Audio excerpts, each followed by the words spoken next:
Hi everyone.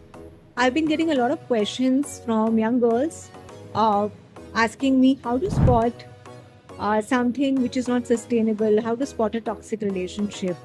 Now, I'm not a fan of labeling something toxic or not so pleasant.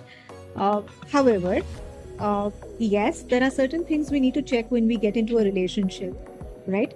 For example, firstly, I always ask, youngsters or whoever is, when you're getting out of one relationship, between one relationship and another, how long is the break? How long do you give yourself a very clean break, completely disconnected from the idea of relationship or romance? So, where you give yourself the time to settle down, to grieve maybe the past experience, to understand, to absorb the lessons that you get from it, and then work on yourself and manifest what is truly important to you.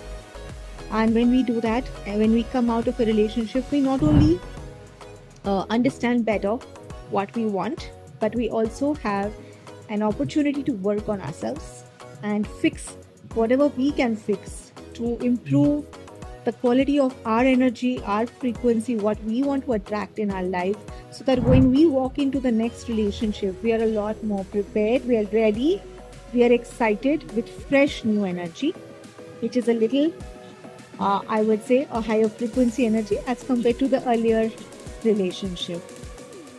Now, once you have taken a nice clean break, few things that you want to observe. I always say if it uh, appears to be really magical, too good to be true, I would love for all of you to do a reality check. Okay, do a reality check to understand whether this moment that we are creating together, is it really sustainable?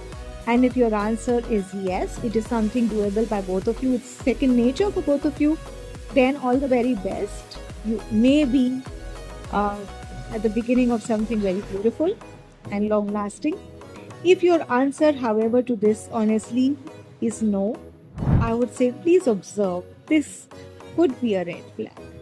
Anything which is not sustainable is going to be difficult for you to keep. And if you have to keep toiling to keep something which is not, uh, which does not come naturally to you or your partner, it's going to be too much of an effort.